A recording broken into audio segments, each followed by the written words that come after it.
sexuality, and also on relationships.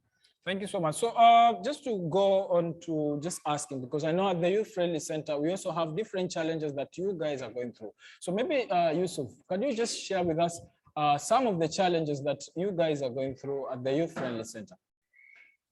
Thank you very much. I think the challenges that we normally go through in the Youth Friendly Center, sometimes you can get a person living with disability can approach you, and it becomes quite a barrier to actually know what is going through and what is facing. Then we don't even have a medical practitioner who is fluent or conversant with the sign language. So that is one huge challenge. In fact, last week we had the same issue again, and I tried my level best, but then it's never good enough if you don't know that, if you don't have the skills. Then another issue that we have that is a challenge is once we like do our sessions in the communities and stuff, the notion that is there in the community is like we are trying to stray away the young generation by giving them information, of which I don't think that's the case. Correct information is supposed to be virtually good behavior change. Maimuna Siraj, I understand that you are also dealing with young girls and adolescents. So what do you think are the challenges and maybe the proposed solutions that you think you can share with us? Okay, like currently right now we have a challenge on COVID-19. When the pandemic came, as an organization doing referrals on issues concerning SRHR, it was a very big challenge. Most of the hospitals were closed, and we actually, as an organization, we had a friend who came from Nairobi and we wanted to get HIV and AIDS services in terms of ARVs. So getting the ARVs was a very big challenge to her. So we have to make a lot of communication in ensuring that we get permission from the hospital which used to get the ARVs. So then we coordinate and also communicate with our healthcare provider so that we can be able to get on timely basis and also efficiently when we're talking about issues concerning SRHR. So during this pandemic, it has been a very big challenge in most of the adolescents and young women in accessing SRHR services. Then we also have priorities. Most of the health facilities were being prioritized issues concerning SRHR was not being given a priority. They were just doing other services like family, maternal mortality and the post and pre. So accessing SRHR, the issues concerning family planning was not given a priority. You can go to a health facility, then you're told, no, currently we're working on this and this and this. So accessing SRHR was a big challenge. So one of the key solutions that I would like to recommend today is that why don't we have youth who are working under these youth-friendly centers being able to be trained and also provide services at door to door. Going to we have our friends and also young people who can easily approach us. Can we also support the youth organization who are working on the young people and adolescents with more services in terms of if the issue of family planning, where can we refer this young person? Can we have a healthcare provider who will just use a phone call, come and treat this young person? So we find that even the issues of HIV newly infections, because during the pandemic, we had a very high number of people unprotected sex. So issues concerning HIV newly infection, we find that if we go high, currently we are planning to have 0 new infection, 0 death, and what have you, the 3 zeros. So if you are targeting to get the 3 zeros, it will be very difficult as a country and as a county at large in ensuring that we reduce the number of newly HIV infections. So my another recommendation is that even if there is a pandemic, we have a challenges as a youthful innovation and also the young people who have a very brilliant ideas in ensuring that we have solutions to these problems. Thank you. Thank you so much for giving us a very good insight about that. So today we are so much privileged because we actually have the young people who are sitting at the Youth Friendly Center. Maybe just to ask, are there some gaps that you have identified at the Youth Friendly Center that you also want the policymakers or the development partners to just come through to make sure that we bridge the gap that are there at the Youth Friendly Center? Maybe just to begin with Rabai. Are there some gaps that we have identified? Yes, there's so many gaps. Mhm. Actually, the first one is the equipment. Mhm. At our youth training center, we have very few equipment. Mhm. For example, we have two desktops. We have two desktops. We have two tables. Mhm. We don't have a printer. Mhm. So the equipments that are there are very few, and only one person is in charge of all that. Mhm. We need more. The person that is there need helps from other youths. And the Youth Friendly Center is in conjunction with the Rabai Youth Information Center. Right. Now, the members of the Rabai Youth Information Center are the only members who can access the Friendly Center together with the one person who is the chair, the umbrella chair of the Rabai sub-county. Okay. And there are only few people who engage in such activities. We have very few who go to the center to seek information, to share information, and we need more youths to come and fill in those gaps. Thank you so much. Mikindani, Youth Friendly Center, I understand you guys are also doing amazing job at the Youth Friendly Center, and also you have been identified also in Mombasa County that is the best practice. So maybe, are there some gaps that you feel the county government or the development partners need to just come through and fill the gap? Okay, some of the gaps that we face, we have for the facility, we have outstock of drugs and outstock of these products. Like we have been identified as in Mombasa, the Youth Friendly Center serving a very large number of youth. So many youth come to the center for services, but you find that they are only given services in terms of education and information. And when it comes to, let's say, a youth needs contraceptives, so the choices there are very limited. So a youth is forced to choose a method that he or she initially didn't want to when coming to the center. So the products are very limited. Like you just have to use the ones available, and the ones available are very few. Knowing that we serve a very large number of youth. So if the county government or the development partners could come in and solve these issues, like bring in the products, those are the family planning products, because youth are forced to choose methods that are not very, they are not their options. So if they could bring these methods, then that will be a very good start. And also we have so many youth coming to the center, but then it's not all of them coming to the center that need sexual reproductive health services or only family planning or contraception. Some of them need, like we said, we do STI screening and treatment, but then this treatment requires for the youth to pay a certain amount because they are not really free.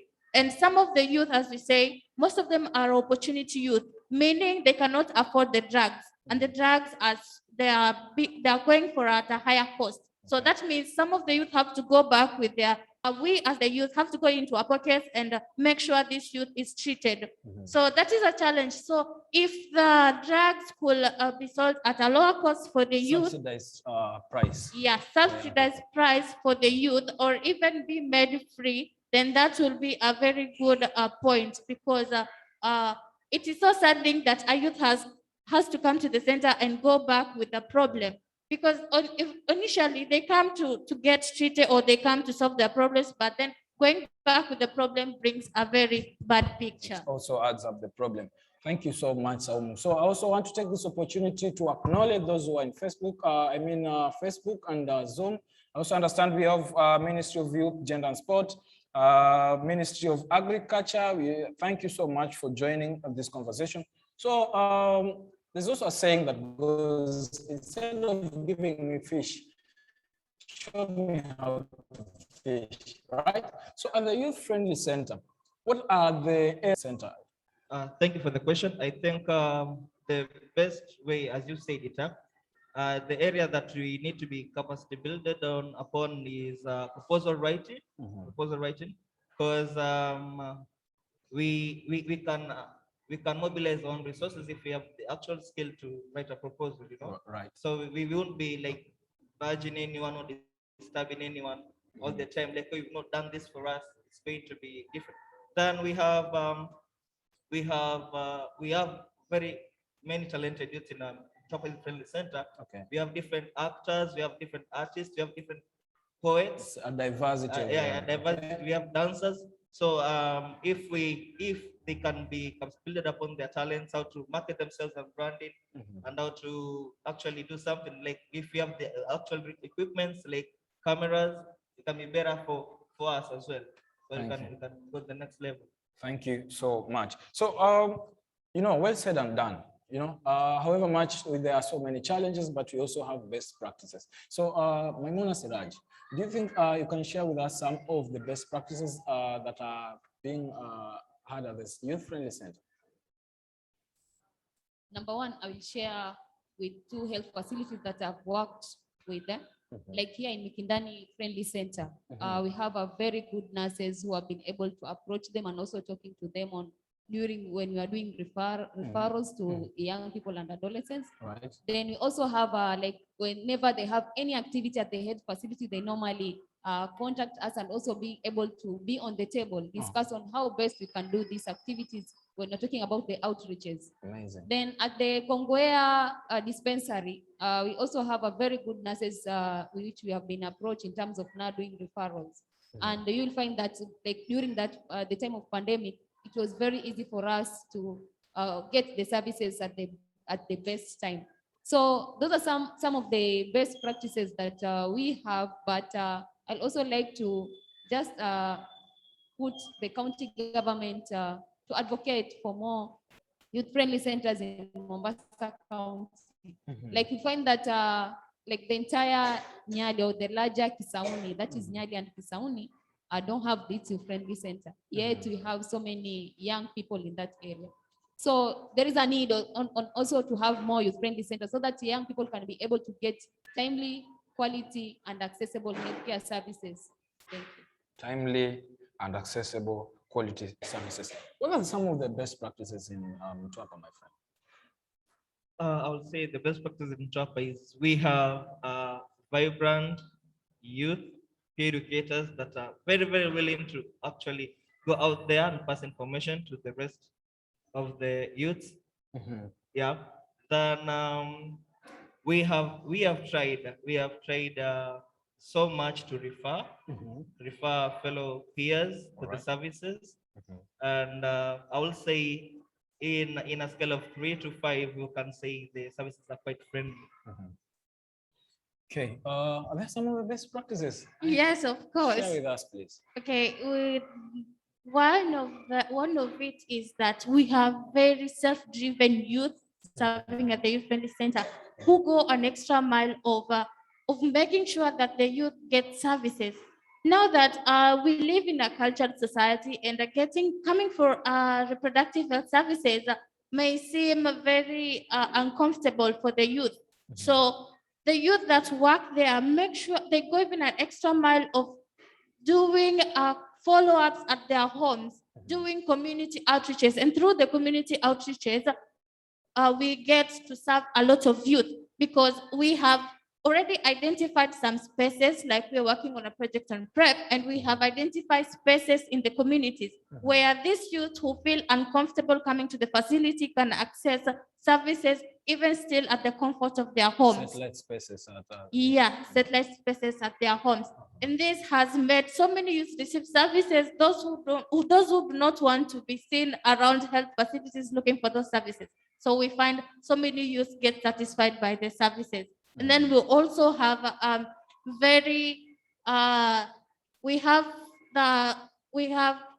the service providers are specially trained to provide sexual reproductive health services to the youth. So they provide adequately that they are satisfactory to the youth themselves. And so we get so many youth coming in for the services, plus the youth going for the outreaches and information being passed to the community. We find that we get the community embraces the sexual reproductive health services compared to the past few years where we get only a few number because of the community notion that those going for sexual reproductive health services might be immoral. And now the community has embraced, and the numbers of the youth receiving services has gone so high.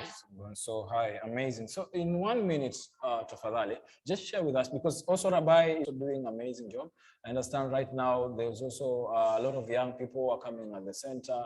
I understand there are also a magnitude things that are happening there. Just share with us. Oh, some of the best practices that we have there is the coordination between the Rabai Health Center, which is going to be upgraded to Rabai Sub-County Hospital, together with the Rabai Youth Information Center members, together with the Rabai Friendly Center. There's been so much good coordination between them. That is something we are proud of. Kudos to all the youth that are really there working hard. Most of them are doing voluntary work. There is no payment and they don't have any job. So they are doing it with all their hearts. So that is for me the best practice that is there. Amazing job for those young people at Rabai who are volunteering each day to make sure that young people are getting the services. So just to remind you, this is an International Youth Week and we are celebrating it in style. Actually, we're in Mombasa and we are doing a satellite event for stories of change, and young people are sharing different stories actually that need to be acknowledged, and we need also to embrace these efforts that young people are really showing us throughout despite this COVID-19. So that one will also push us to this question that what does this theme for this year mean to you, and how can we build back the better for post-COVID-19? What are the themes for this year mean to you, and how can we build back for better post-COVID-19? You know, we are celebrating this theme. Do you know the theme? Wait, washikadau, mnajua hii theme? Theme for 2021? Eh? Ati solving? Transforming food system. There's something with the youth, human innovation. Okay, it's also good, you know, sometimes it's, very unfortunate that you ask a young person, yeah, we are celebrating International Youth Week. What is the theme? Then, okay, daka moja naja tu. And then you fail to understand that young people are celebrating this. So what does it mean? What does this theme mean to you, Mr. Yusuf? Well, this theme, wow, the theme is sort of a challenge to me, because basically we are in a society whereby we are in a country whereby most people that concentrate on agriculture or agribusiness are the elderly.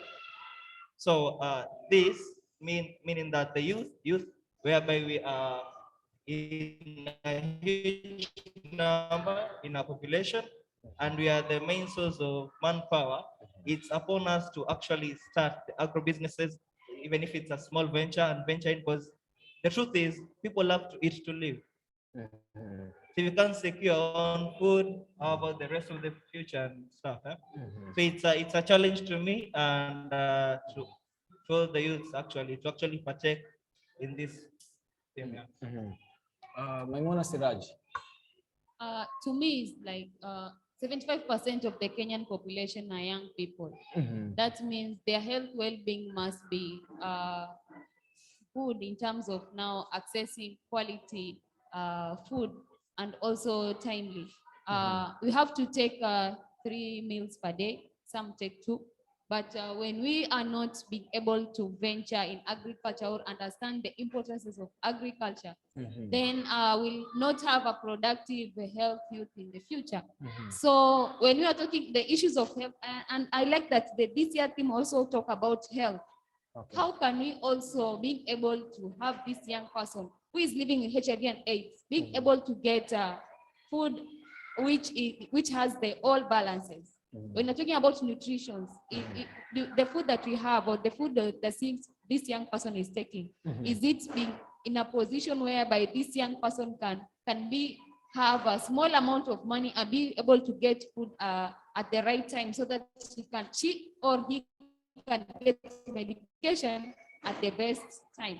So yes, there is a challenge when COVID-19 pandemic came, most of the businesses were being closed.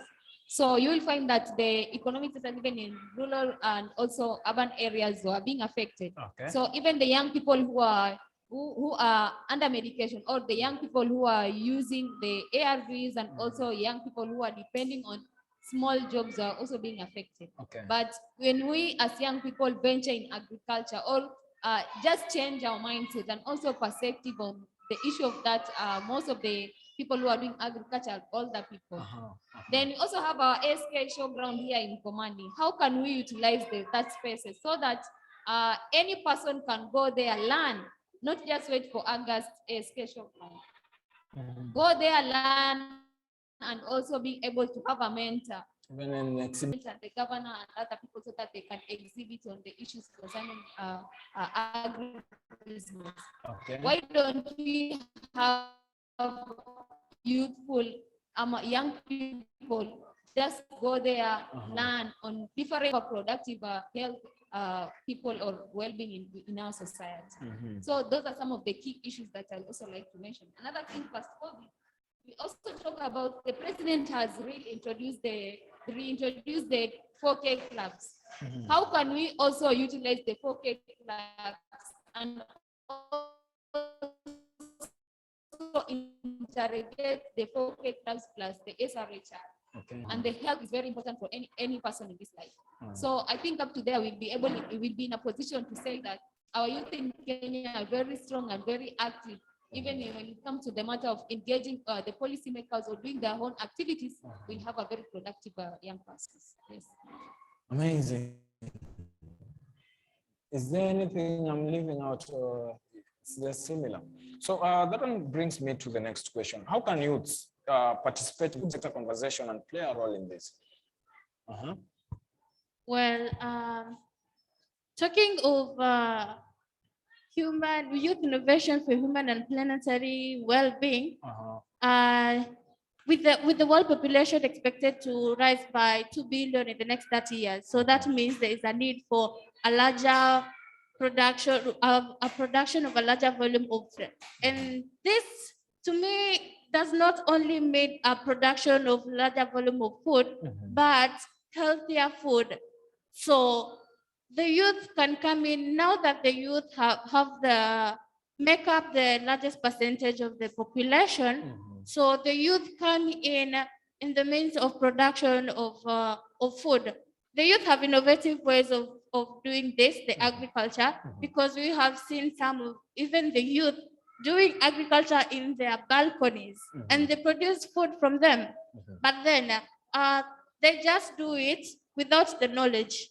Only knowledge will make this youth produce healthy and for food for both the human and the environment. So if these ideas are tapped into, incubated, and also being supported, then that means we are going to produce a larger volume of food in the coming years as to eradicate malnutrition.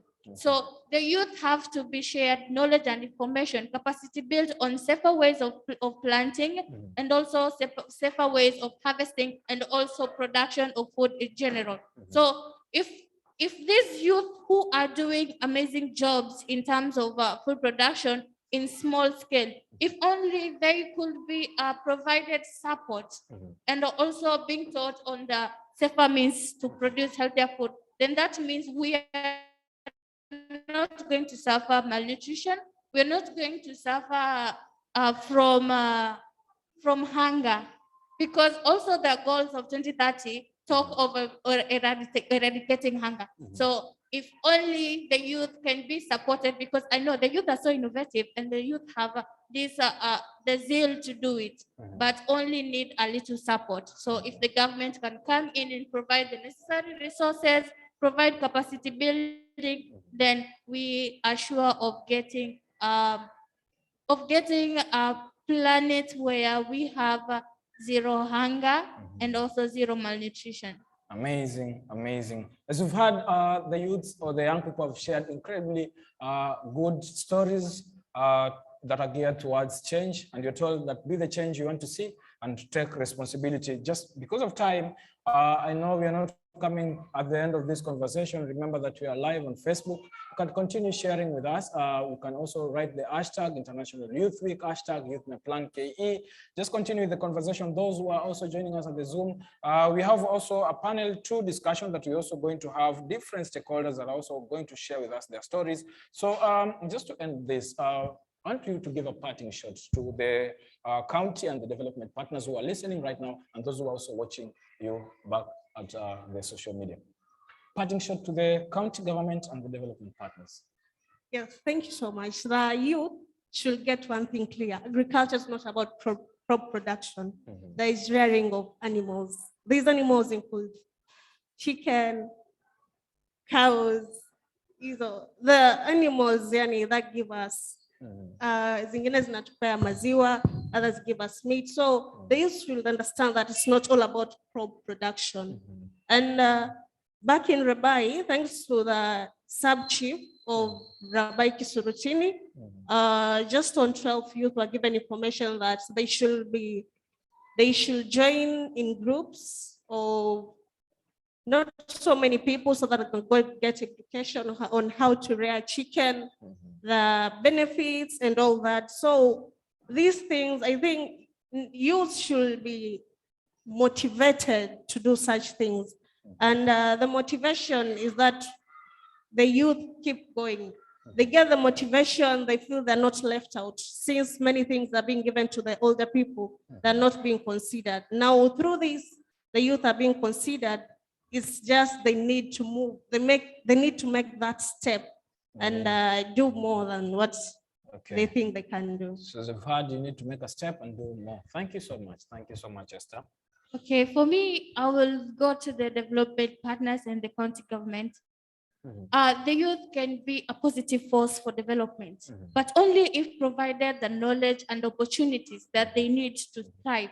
So I will ask the development partners to invest more in youth, provide these opportunities and also incubation of ideas. So this will lead to a positive development for both the county, the country, and the world at large. Well, you've heard from the horse's mouth. Take it away from Twapama. Yeah, so for me, I'll say they need to relay information on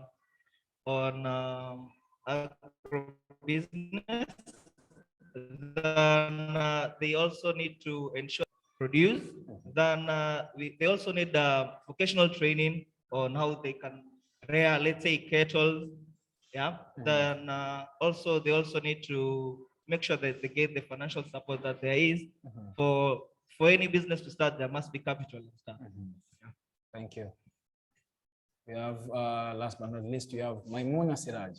Yes, both health and agriculture is a devolved function. So both the county and the national government should work hand in hand so that we as young people, when it comes to the matter of getting information at the right time, it will be very easy. And also have a specific budgetary allocation on both agriculture and also health. We don't want to be, when you're talking about you go at the county level, you find that Ministry of Youth under another, youth, gender, and whatever. So even us being given a priority, it has become a challenge.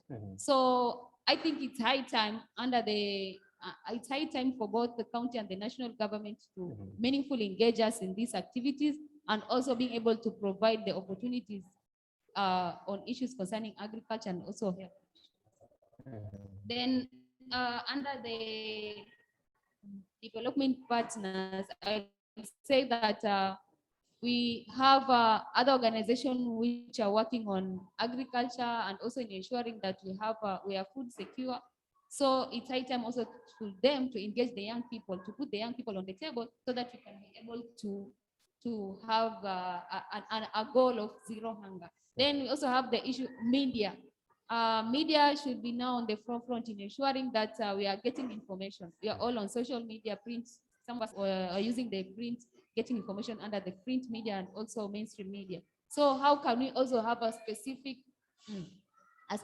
topic being discussed concerning issue agriculture so that young person anywhere can be able to get information and know the know-how on how she can or he can involve herself in these activities. Then what I like to tell my fellow young people is just, you have to create your own space. There is a lot of information outside there. Use your bundles well, then we'll be good to go. It's equals to zero hunger. Use your band as well. Okay, amazing. This was a good conversation, actually. I've learned so much from these young people and the good stories that they've shared. So just to put, because we also have a virtual space that we are going to launch today, these stories of change, a virtual space that actually have been supported by these young people, and actually they've shared also what they need at the virtual space. So stay put, because we also have a panel 2 discussion that is also coming through the next hour. So I was your host, Geoffrey Dhiambo. Glad to be here today and having this conversation. Remember that we are on social media. Don't forget the hashtag International Youth Week, Youth na Plan KE. See you in the next hour. Thank you so much.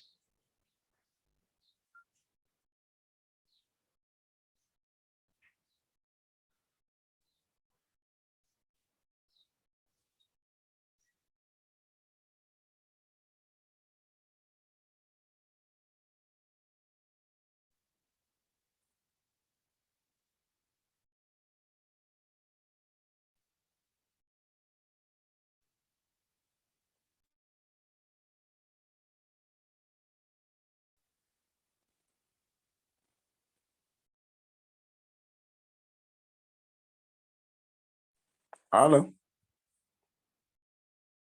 Hello. Hello. We are Alfred. playing some music as a breakdown, and then we proceed to the next panel. Oh, that is what I didn't get.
Okay, thank you so much. And I'll give it back to the MC of the day to proceed.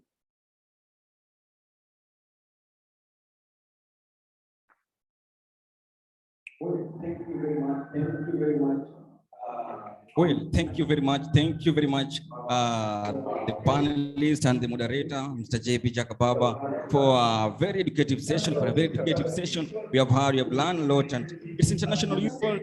We do celebrate everything we as youth, and today is the Stories of Change satellite event. Now remember, you're joining us virtually. We are live, Facebook One Youth Network. The people joining us in Zoom, make sure we talk, we vibe as usual, because we do it. It's a do it or do it podcast, and that's how we are vibing each and every day. Call me President Eric Komondi. By the way, it's a very educative session. So kama wewe unanitegea hapo nje mahali unaniona hapo nje mahali unaitazama, na wewe ni youth, please make sure unaachia comment pale chini, unachangia pale chini, una share pale chini, because you are vibing mpaka midake. Now I'm going to call upon the people from West Pokot. They're the youths also doing great work as we are doing, and we have to know what are they doing, because kama hao pia wanafanya, kama sisi tunafanya hivi, basi na hao pia wanaweza fanya vyema, na basi wacha tuione kabla tujaenda mbali. Now I'm going to call upon declares from West Pokot. Let's see what they are doing and what's happening in West Pokot.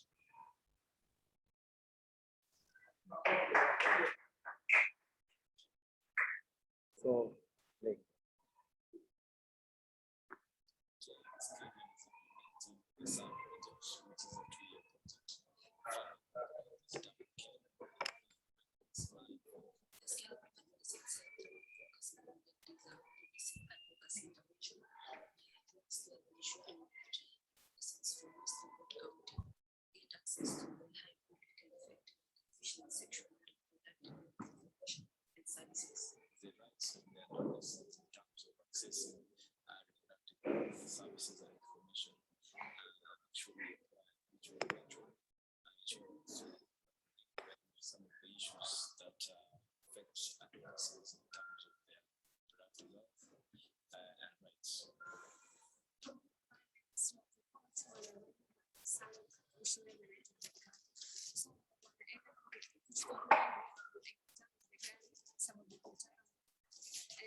Think our video sharing is having some challenges, so we'll just proceed with the next panel discussion.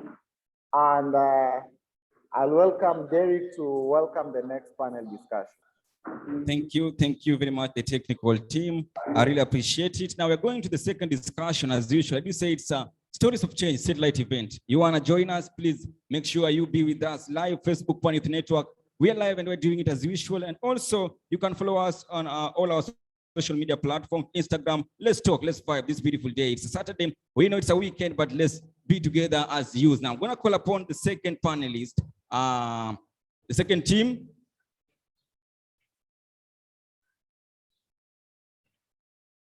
Yeah, please take the stage.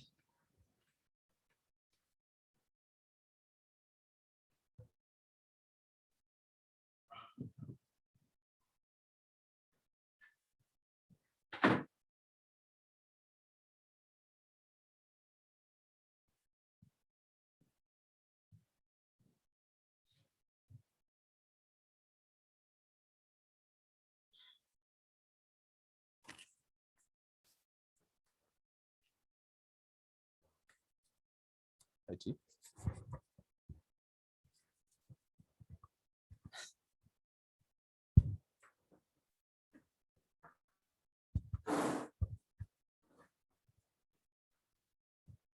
Okay.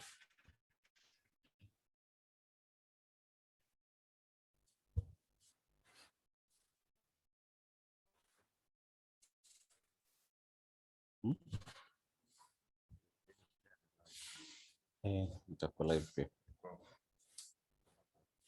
Hii ni 3 to kuanzia 3.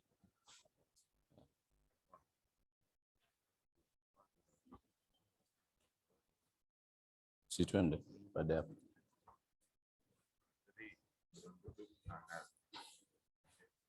haitakaa ni 1 hour, I think. Tuko on. We good to go.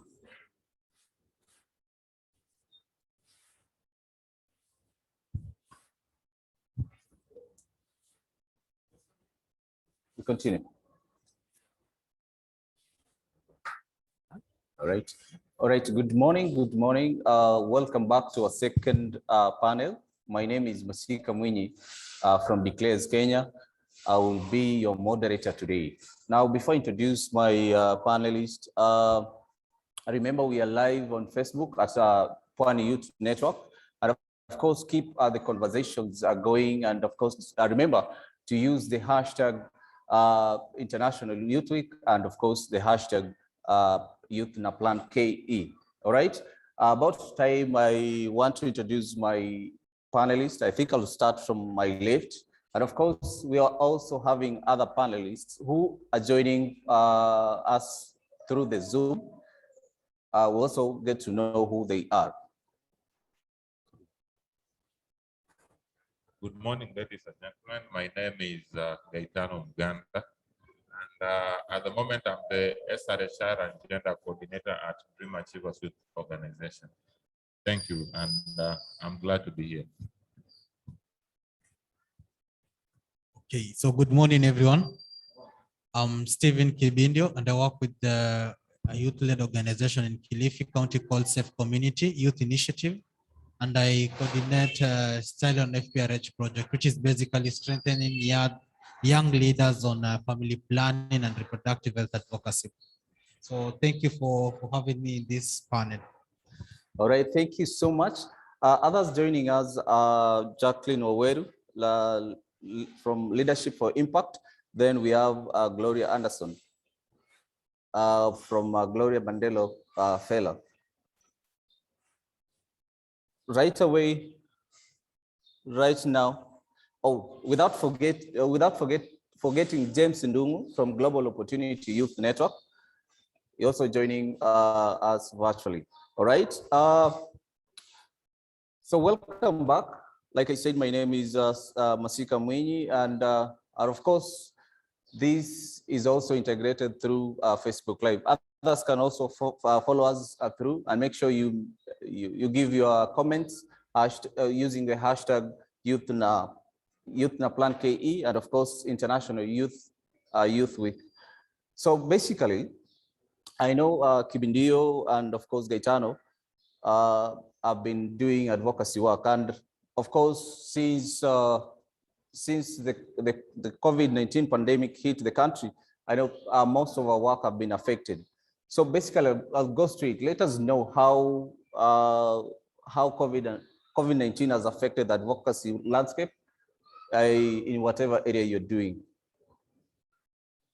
Okay, thank you for that question. So advocacy basically works around people, and it's people-centered. So you need people to pursue an advocacy agenda. So when COVID-19 came to place back in March 2020, so we were faced with a lot of challenges in conducting our advocacy. So you'll find that when you try to build a support base for your advocacy issue, for us it was the issue of youth-friendly centers. So you cannot convince such kind of meetings due to the regulations of the Ministry of Health and the County Department of Health. So it was a bit difficult trying to mobilize the community, trying to mobilize the policymakers into convening in one advocacy gathering so that we can discuss and pursue our agenda. Also advocacy has been affected. Our advocacy gains has been affected with the prioritizations of the county resources. No one had planned for this COVID-19 to come in Kenya, and also the disaster system in Kenya and how it responds to such kind of pandemic had not been well strategized, had not been well funded by both the national government and the county government. So you'll find that the advocacy gains that we had made in terms of ensuring that resources are allocated, when it came now to COVID-19, that resources that had been allocated had to be used to mitigate the COVID-19 pandemic. Yeah. Thank you so much, Kibindio. Differently, I know you also have been facing other different challenges. Maybe you can share with us today. Okay, thank you so much for this particular question. And I can say the outbreak of COVID-19 pandemic actually affected advocacy to a very great extent. A case in point is that you find for us who have actually been pushing for, prioritization, and just like my colleague has said, prioritization of, establishment of youth-friendly centers, you find that we've been having difficulty also bringing together the respective policymakers, and then COVID-19 has also affected the resources that we've been getting as also organizations. Remember, my colleague here mentioned that it led to also the county apparatus to diversify, or rather to divert their resources to other emerging issues. And then also as organizations, you find most of the funding that we had were focusing on SRHR related activities. So it meant again us going back to the drawing board and see how we can also integrate issues to do with COVID-19 as well as address SRHR related issues at the same time. And then also it affected the reach, or our target reach, that we had already conceptualized in some of the programs that we had. We had to revise the numbers of the beneficiaries that we wanted to target with our interventions, and that actually meant at the end of the day that we were not able to hit our target the way we had conceptualized during programming. So I can say, just like any other sector, the advocacy part in the NGO field has also been greatly affected by COVID-19. Thank you. Something on that. He has mentioned that meeting people like policymakers was a bit difficult. And I can also recall at one point the county assembly had to be closed. I think it was twice. It was closed for 14 days. So there wasn't any meetings or any convening for the policymakers, that is not the MCAs, so that they can deliberate on the issues of financing for youth-friendly services. So the strategy for advocacy, whereby you need to involve policymakers, it's something that is still picking up slowly currently, and we are trying to ensure that it also brings result and also sustains some of the gains that were made. All right, thank you so much. These are also some of the challenges that we as advocates in West Pokot County has also been facing. So similarly, we face the same challenges, but now, Gaetano, how do we roll back? How can we build back, and of course better the youth at this? Sorry, how can we build back and of course have better youth-friendly centers? Well, it all goes back to investment. Yeah, remember, for us to build better, we need also to invest better. And investing better means also not only investing in terms of financial resources, but also in terms of human resource. Yeah. So this actually means, again, ensuring that we work hand in hand with young people, investing in young people in terms of even capacity enhancement. When you look at how COVID-19 hit, actually, we were mostly affected because now we haven't made a deliberate effort to invest that very much in young people in terms of even service provision. If we will have invested in young people in terms of even in the provision of healthcare services, then we'll have a very big pool of response kind of team that will complement the kind of work that our healthcare providers have been doing. And that will have seen that even the healthcare workers do not have that strain and stress that we've witnessed, happening over the month. And also building better actually means, again, prioritizing issues and ensuring that indeed we get to walk the talk. Remember, we've got so many policy documents in place. We've got commitments that have been made by even the head of state in terms of reduction, in reduction in the rate of maternal mortality when it comes to reproductive health. So it's not just a matter of saying those words, but also walking the talk. So we want to see all the policy recommendations actually being put in place. And a case in point is fulfilling some of the recommendations, like provision of comprehensive sexuality education, for example, for adolescents and young people. Also establishment and operationalization of youth-friendly centers so that young people can access health services that respond to their needs. And then they're also very comfortable to participate in the decision-making processes at the county, national, and even international level. So investment here is the key word that I would like to re-emphasize or to emphasize on, for us to build back better and for us to come back strong as a community and as a society. Thank you. Thank you so much, Gaetano. Before you come to Kibindio, I know we have other panelists joining us on Zoom. Maybe if Jacqueline, if you're ready, if you can hear us, can you tell us how, or rather share with us how we can, roll back and of course build better? Jacqueline? Hello, Masika, can you hear me? Can I be heard? If you're not ready, maybe James is ready. Hello? Hello? Yes, I'm here. If you can hear me, Jacqueline is also Yes. trying to speak. Yes, we can hear you. Please go on. Can you guys hear me? Or James is the one speaking? Sorry, Gloria, you can go ahead. Jacqueline, sorry, you can go ahead. You guys cannot hear us. It seems they can't hear us. Can hear you, Jackie. Just proceed. Okay, thank you. First, I think we need to introduce ourselves. We were forgotten. We didn't introduce ourselves. I'm Jacqueline Waweru. I'm a public policy and youth development advocate. I'm very passionate about policy and budget advocacy. I'm also the team leadership for Impact Kilifi County. Our main agenda or our aim is impacting young leaders and existing young leaders to be and influencing them to be transformative young people. So thank you so much. Maybe the rest of the panel could introduce themselves and then we can get into the first question where Akna Kibindi or R. James, you can go ahead and introduce yourself. Thank you, Jacqueline. Happy to do that. Good morning, fellow young people. My name is James Dungo. I'm the Youth Engagement Manager supporting Global Opportunity Youth Network Mombasa. We are an initiative that is seeking to accelerate access to employment and entrepreneurship opportunities for young people.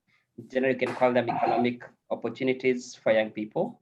And we are taking a place-based approach in our work, which is data-driven and informed to be able to inform where investments need to do, to be able to identify priority pathways or priority industries that have potential to create opportunities for young people, and majorly being able to create that collaboration between ecosystem players in Mombasa to be able to realize opportunities for the more than 373,000 young people pre-COVID who were either out of school, were unemployed or underemployed, and were not in any form of training. That number have, of course, risen over the last 12 months in the COVID era.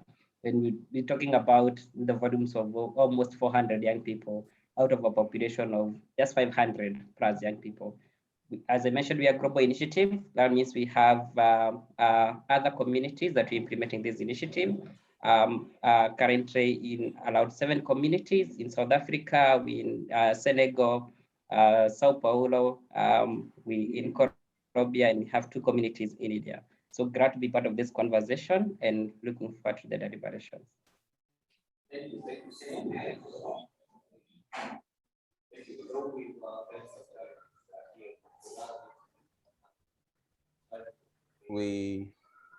You got back. Thank you so much. So I'll get back to Kibindio. The same question. How can we build and of course roll back and be strong, and especially at the center of this COVID-19 pandemic? So one of the biggest or the weakest link within a government system has been the technology issue.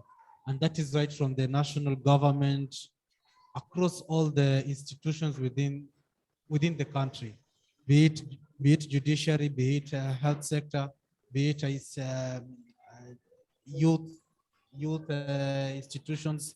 So COVID-19 has taught us one thing, that we need to diversify access to services to accommodate the issues of technology, or to accommodate access of services through ICT.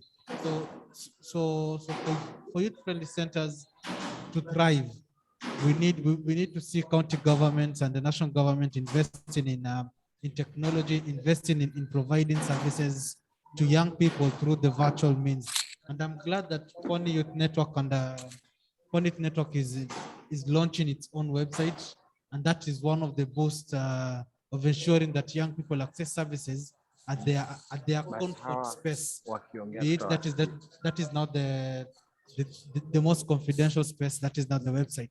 So county government should also take up this as one of their own initiatives. We know about the e-citizen platform, and that is one of the best platforms that the county government has spearheaded, not the county, but the national government has spearheaded. So we need to see a replica of that into the health system and ensure that young people are able to access services at their own space, that they feel that is comfortable to them. Thank you so much, Kibindio. But before I move to the next question, I know Gloria, you're also following us on Zoom. So what can we do? So us to, get back and of course, be strong again, and especially during this time of COVID-19. If you can hear me, Gloria. Yes, I can hear you, Alex. Thank you. My name is Gloria Anderson. I am from Tanzania. I'm the founder and the director of Tanzania Enlightenment Development Innovation, an NGO that works to improve the quality of education. We work with youth in improving the education sector in Tanzania by basically providing different programs that are not found in the normal education curriculum of the country, the likes of digital literacy, financial literacy, entrepreneurial programs, employability skills, as well as leadership programs. And the beneficiaries of our projects are students from primary school, secondary schools, higher learning institution, as well as graduates in the sense of 21st century employability skills programs. And we work with different partners across Africa, America, Europe, in implementing different matters in relations to education improvement, just to say a few. And I'm very thankful, first of all, to be here. Very humbled. Thank you, Alfred Sigo. Alfred is a friend. I met him during the Mandela Washington Fellowship. We happened to be fellows for the Mandela Washington Fellowship for 2021. And I'm glad to be here and learn from each and every one of you. Well, just quickly from the points you have raised on what we can really do, I think the first thing we should do as young people is first to adapt to the changes. We need to adapt. COVID-19 is here and probably it might be here to stay. So for us to keep on moving forward with the initiatives that we're working on, for our lives to keep on moving and keep on improving personally, organization-wise, but also with the communities that we are leading as young leaders, is first to adapt to the changes.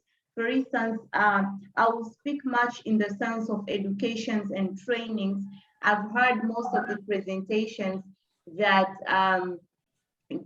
different people provide programs in relations to reproductive health and so forth. I think it's high time for us to invest to invest in technology, first of all, because with COVID-19, with the distancing restrictions and all that, we really need to adapt to the changes the technology has brought. So whether in the programs that we do, but also in the designing of the strategies of the organizations that we run and the way we approach the community, we need to have adaptive strategies. But also looking at, I couldn't hear you properly, Alex, but looking at the major theme for the International Youth Day for this year and regarding to the food system, I think it's high time that as youth from Africa, we should really advocate on the changes in our education system, like to have programs that are relevant to the changes that are happening in the world. COVID-19 being one of it, but also the changes generally in the 21st century, right? The skills and all that. Now we are discussing about food systems, about agriculture. But basically, if you really go if you really go to the database of farmers currently, you will find most of the farmers are old. They are not young people. So we are the ones to change that mindset, that even farming, the food systems, you know, the food related businesses are not for the old only. We are energetic enough. So with the communities that we lead on, I think, and the countries that we come from, I think these are the major advocacy points that we should really keep on sticking on them and mobilize changes in the sense of the skills young people get so that they can adapt to the changes COVID-19 has brought, but also the changes that has come along with the 21st century. Thank you. Thank you so much, Gloria, for those insights.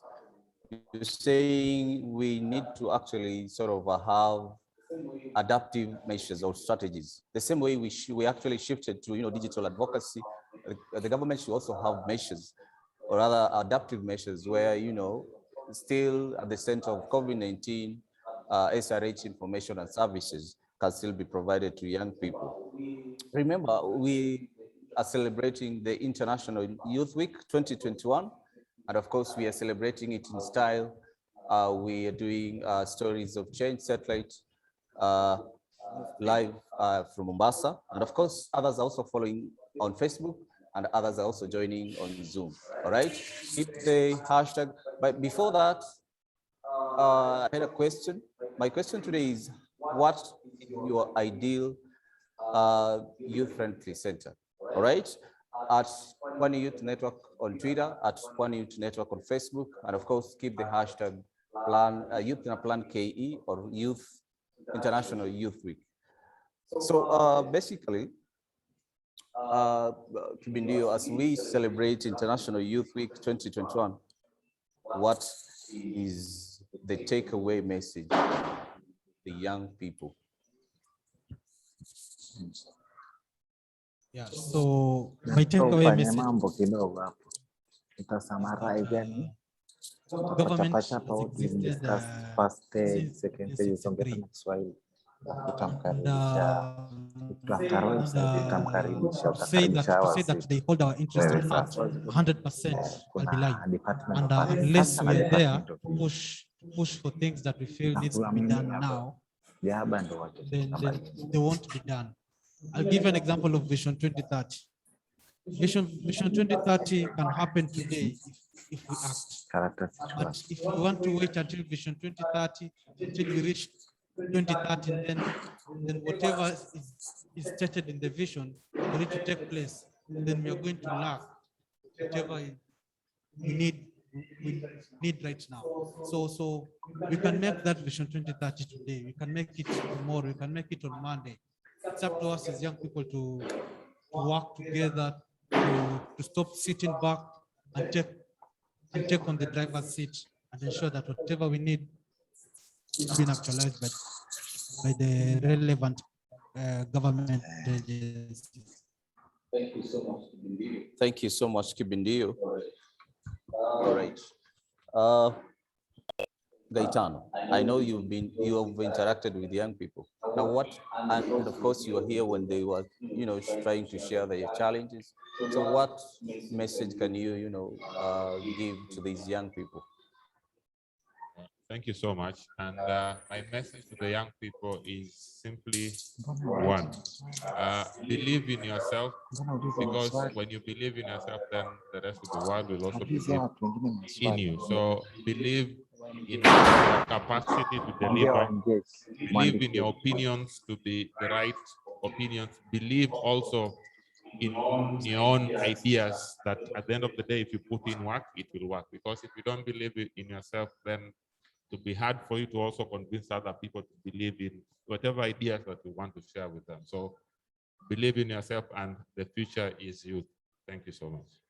Thank you so much, Gaetano. I also want to give an opportunity to those who are also, to my panelists who are also joining us on Zoom, Gloria, James, and of course, Jackie.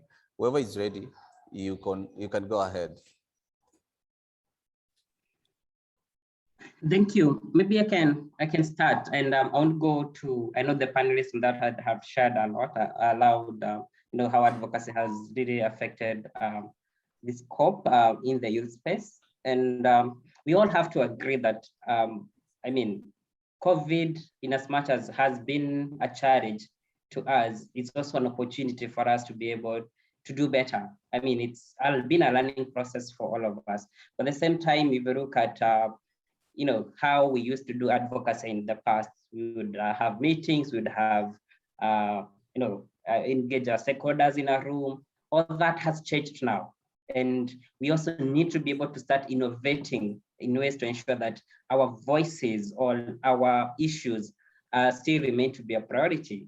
And taking into consideration the digital divide across our countries and across our communities, and maybe looking at now that we've moved to webinars, now that we've moved to online engagements, how do we ensure that the authentic voice of the young people, for example, is hand and part and parcel of our advocacy processes? How do we ensure that we are not leaving anyone behind and we are speaking for them when we are trying to address some of the issues that are affecting them? So number one, for me, there's need to readjust to this new normal. As Gloria said, I mean, it's an opportunity for us to be able to make the necessary adjustments. I know it's taken a year for us to be here, but it's not too late. And that needs to happen very soon. And on the point of building back better, I think pre-COVID, we had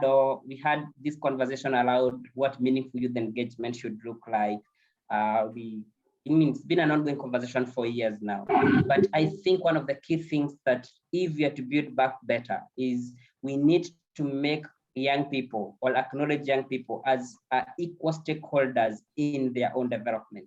We need to have them as key stakeholders, as key components of their own development. That's number one. Let's not stop viewing young people as just beneficiaries of what we are doing, but we need to involve them in the co-creation of the solutions that we want to provide. And number two, which is very key for us at GON especially, is these multi-stakeholder or ecosystem kind of collaborations. We need to move away from where everyone is trying to do their small things somewhere to a point where we are all doing something together, which I think will be greater and will be more impactful. We need to move away from just organizations just focusing on a small portion of the population to us being able to come together as organizations, and we improve on our targeting. We improve, we adjust our programming to capture the best practices that we're learning throughout the implementations that we've done to ensure that we are not targeting the same cohort. We are not targeting the same young people, but we diversify our targeting to ensure that we are leaving no young person behind. That is very key. I mean, collaboration for all stakeholders. When you talk about the health space, when you talk about those focusing on employability, those focusing on entrepreneurship development, it's time that we come together as an ecosystem and being able to say that, yes, this is what we are learning. This is what organization X is doing here, and this is what they have learned. And I think this is what can work for this specific zone. So those are my key 2 points that I think are going to enable us to move to a better world post-COVID.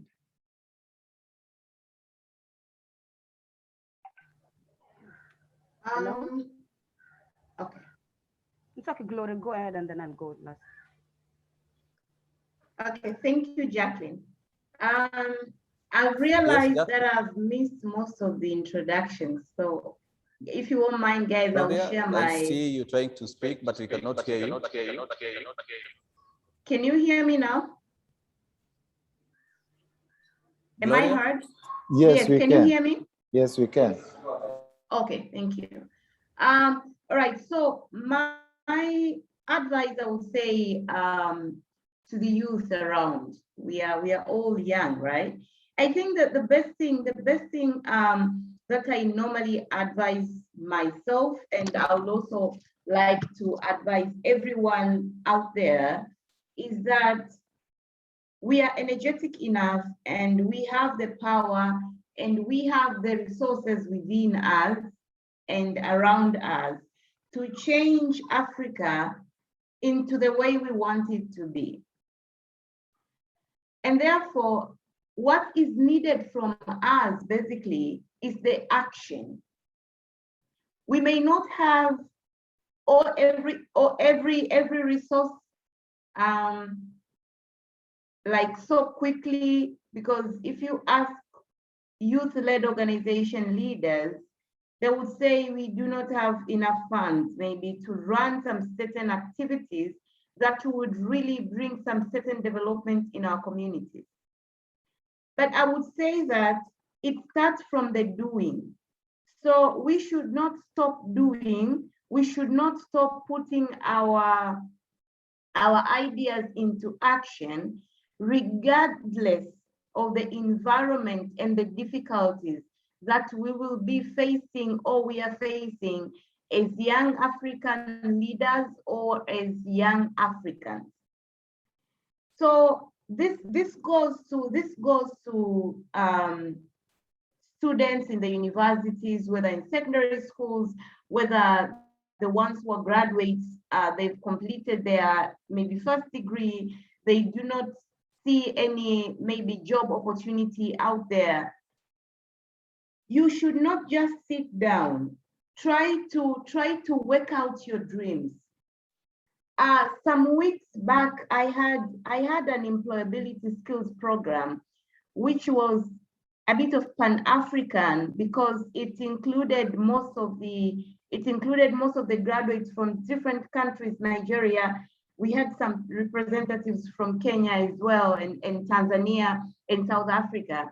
And when we were discussing some related issues in the sense of employability, we came to realize the problems graduates are facing in Tanzania are more or less the same with the ones are facing in Kenya and those in Nigeria and South Africa are facing. And then as we were discussing, we realized that the best way to get out of these issues, of these similar matters that face young people in Africa, is first for ourselves to put in action the ideas that we have. As we were discussing, I realized some few people who were having brilliant ideas in business, brilliant ideas of social enterprises, but they haven't done anything. So we should not only end at dreaming, but we should find ways and connect and basically not closing ourselves in our own doors, but get out and connect with other fellows and see how we can really put our ideas into action. You can see that maybe with this conference that we are having here, I expected something like this to have 100 of participants, maybe just on Zoom, right? Because now this is the only platform that we have. So we should keep on interacting, connecting, networking with different people. Through doing this, we will learn from the people around, from the friends around, from the leaders around, from other young African leaders from different countries, on way we can basically put our dreams and the ideas we have in action. Without doing, nothing will really happen into our lives. We will keep on complaining of the same issues, the same problems we have, if we won't take the bold decisions of deciding that now I'm going to work on this business idea. Now I'm going to work on this social enterprise idea. I'm going to call that meeting. I'm going to face that leader. I'm going to do this. I'm going to do that. Through that way, in a collective way, we will find ourselves not only improving our personal lives, but also improving the lives and the scenery of the community that we are coming from. Thank you.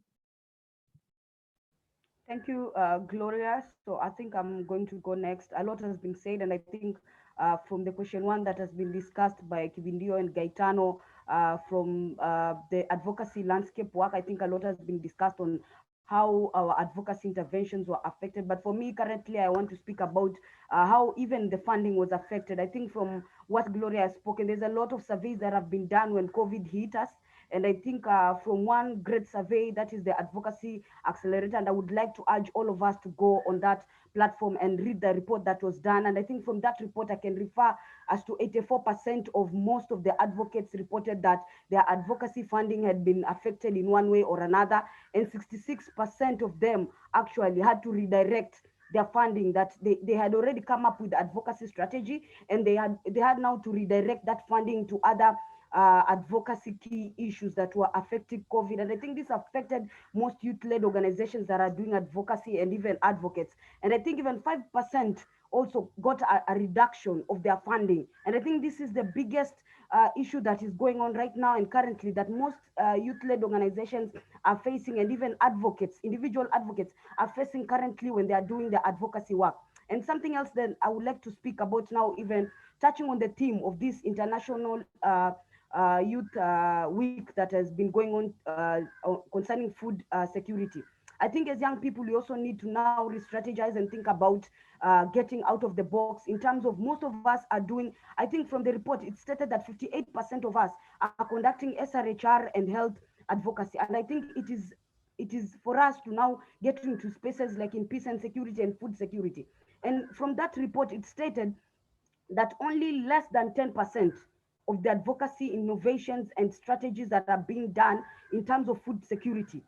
We have less than 10% of us conducting advocacy on food security. And I think that is our takeaway home today.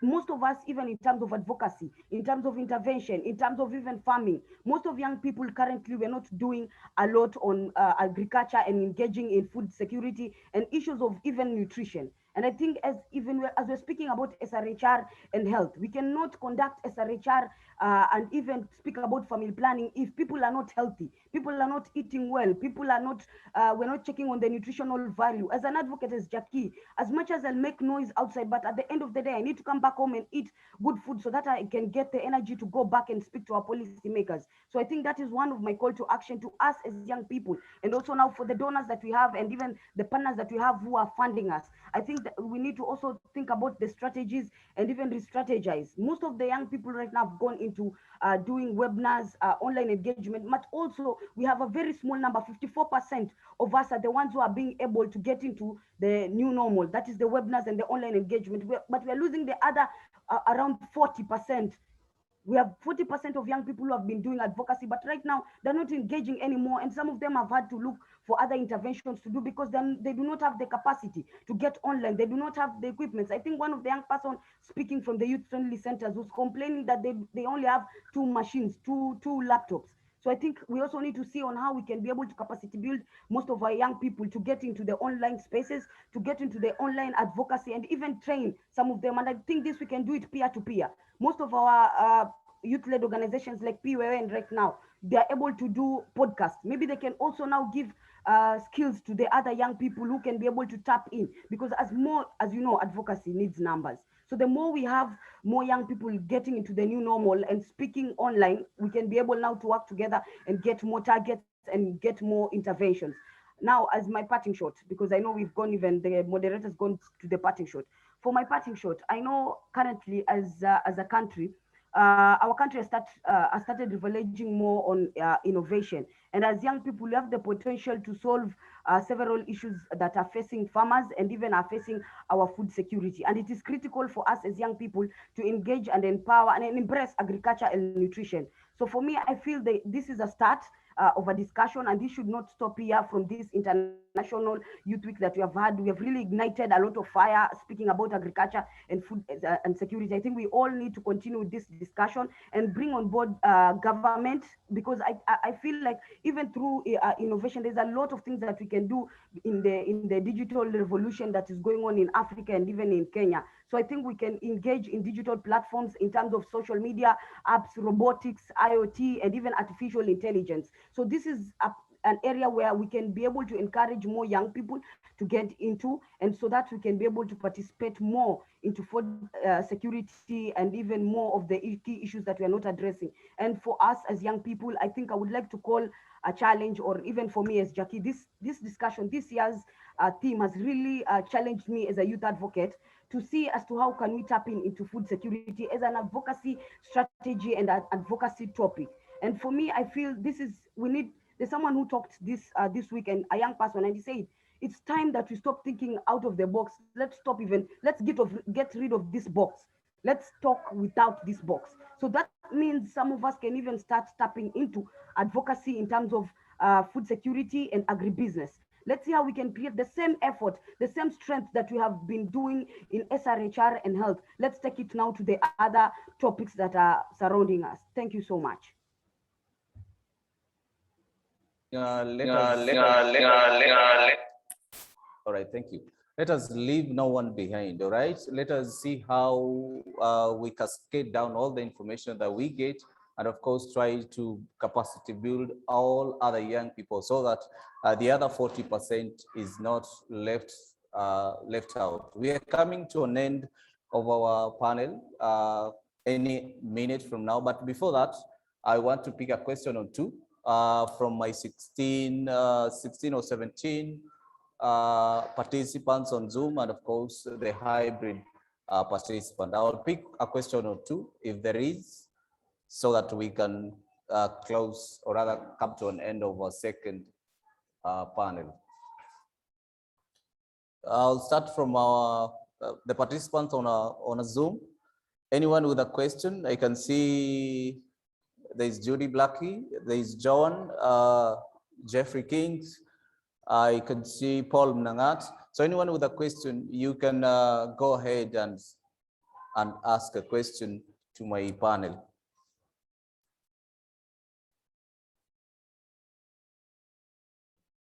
Anyone with a question from the Zoom?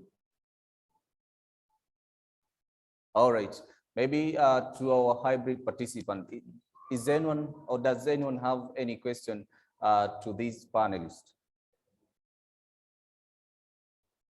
Any question? Oh, kama kuna swali, unaweza uliza. You can ask this panel so that we can come to an end of our discussion. All right. Quiet means no, yes. That's how I'll pick no or yes. There's a hand there. Microphone, please.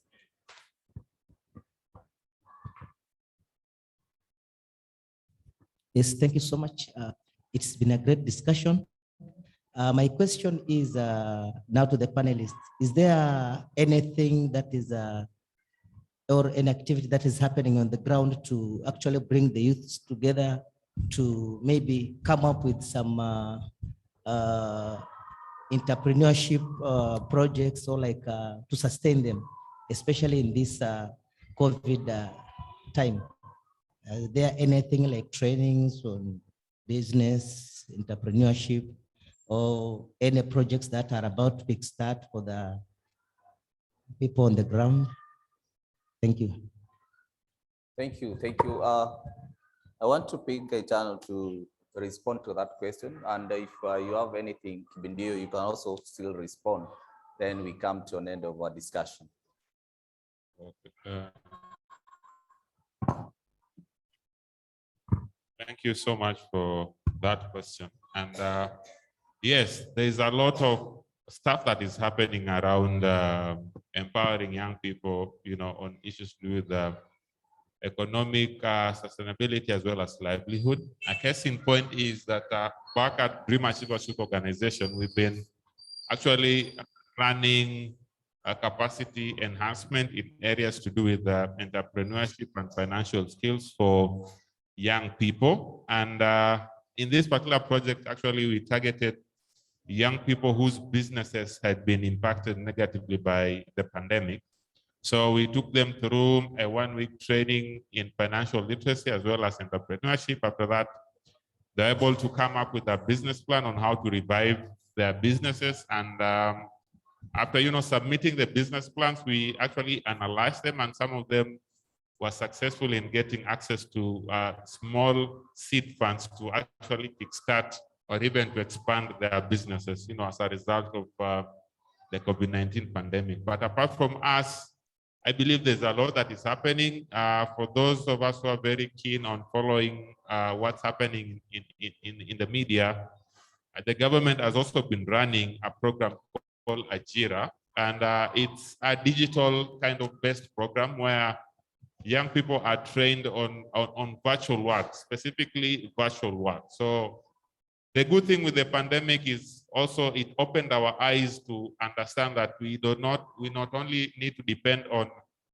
that work where we need to be physically present, yeah? Ile yenye unaamka asubuhi, unasema unachukua matatu unaenda ofisini.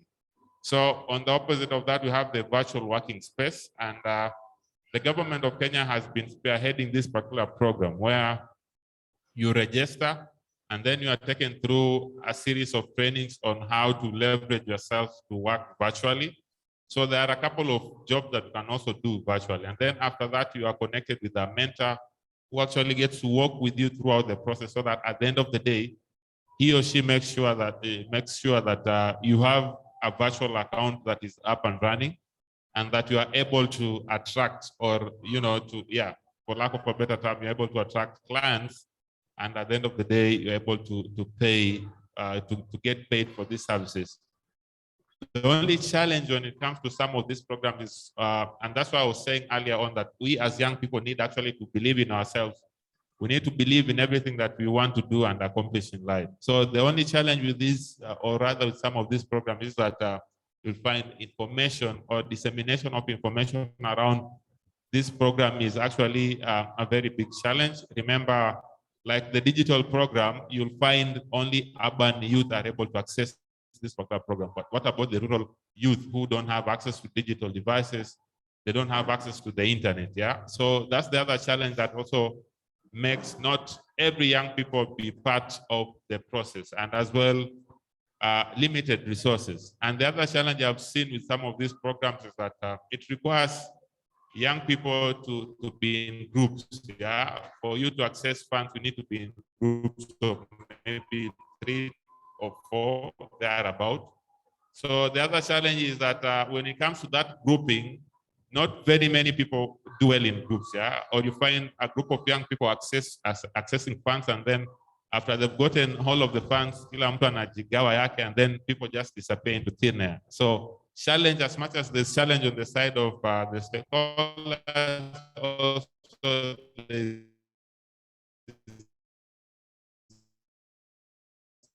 also that challenge that I remain focused on saying that you need, and how much do you want? Because they say if you want something you've never had, you'll have to do something you've never done. And for those few remarks, I'll allow my colleague also to share the same. Thank you. Yeah, I think much has already been shared by my colleague, and the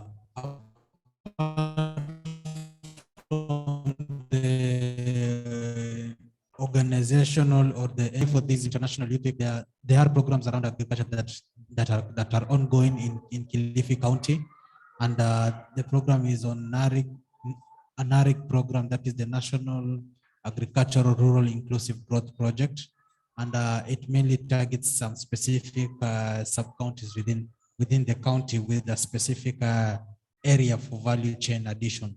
That is the chicken, nazi, milk. So any youth within that or doing agriculture within that area, they can easily get support from the county government to sustain or even scale up their businesses. Yeah. Thank you so much, Kibindio. Before I come to an end, there was another question, I think by Paul Nangat. So I'm giving you just 1 minute. 1 minute to make sure you ask your question, or rather, I see you already typed a question in the chat box. You're saying we live in a country where politics determines all development programs and resource allocation. How can we, the youth, strategically position ourselves for the upcoming general election? All right, you want to try to, you have to attempt to, yes, okay. Then, of course, all right, then James is also trying to attempt to answer the question. Yeah, so in regards to the question by Paul Mangat, actually, it again goes back to the point that I had made earlier. What do we want and how much do we want it, yeah? So we've been made to believe and understand that money is the mother's milk of politics, as the Americans say. But we fail also to believe that we can leverage on the grassroots support that we have to marshal support so that we can forward even one of our own to represent us in some of these, I can say, decision-making bodies, and to be specific, in the political sphere.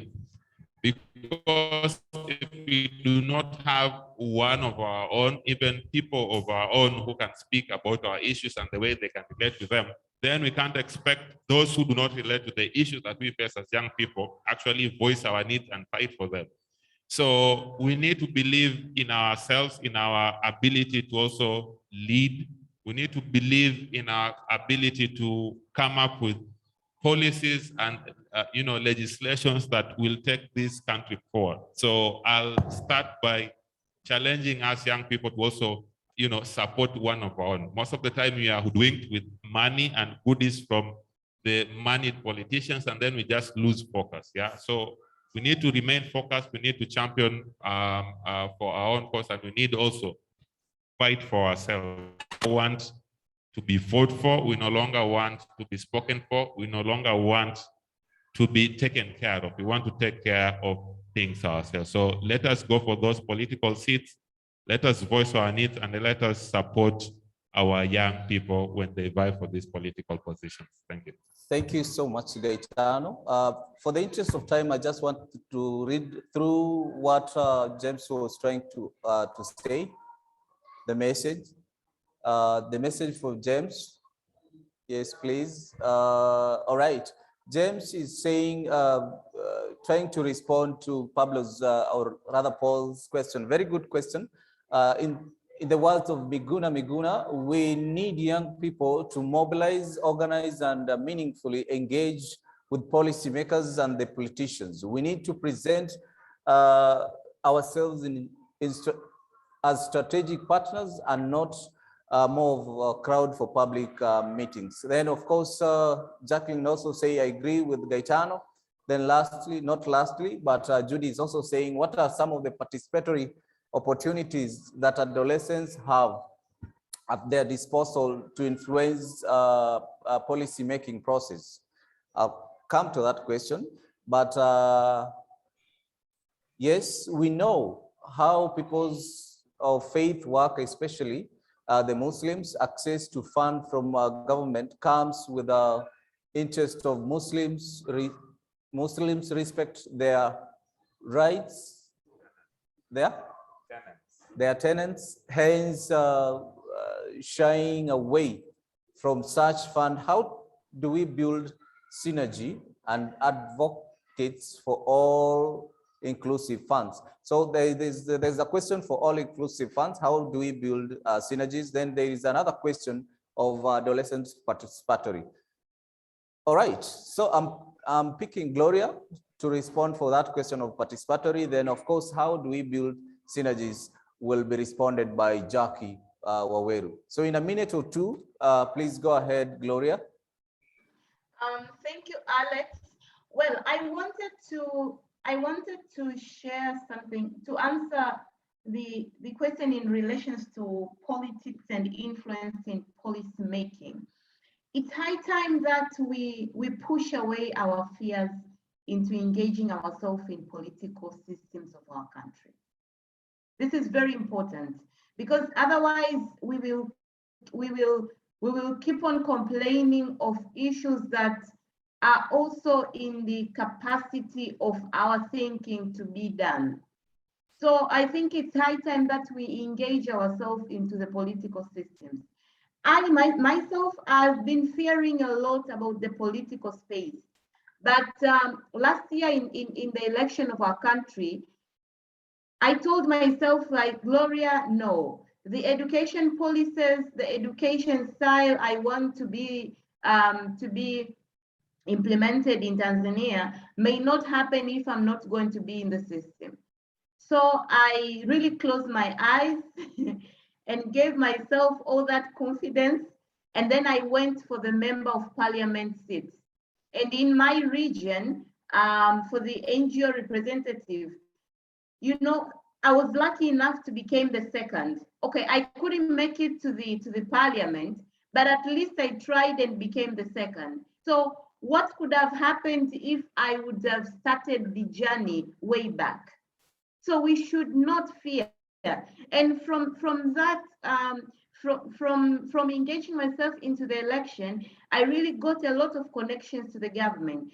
So I've been attending like meetings in the Ministry of Education and you know, sharing my views on what I want to be done in the education sector. And basically, like last 2 months, the Ministry of Education conducted like 3 major meetings in the country. They want to review the education curriculum of Tanzania. So if we keep on staying back and fearing this system and thinking that there are some special people out there who were really born for them to be ministers, for them to be members of parliament, and you know, technically, they are not really representing our views. They are really not taking our ideas and the advocacy points we keep on shouting on social media, in the media houses, into consideration. So it's high time that we get ourselves into the system and do what we want to see be done. So we should not fear that. Let's make it happen. Thank you.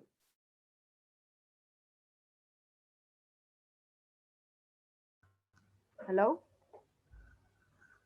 Can I be Go heard? ahead. But again, Jackie was supposed to respond to the other question. How do we build synergies Synergy, to yes, yes. that we have inclusive funds? So if Jackie, you're not ready, maybe I can pick James so that that will be the final panel. Masika, I am Yes, speaking. James. You can't hear me. Jackie is Masika. speaking, but maybe after she's done, I can give a parting shot. Jackie, we can hear you. Proceed. Okay, thank you, James. It seems Masika is not, he can't hear you, he can't hear me.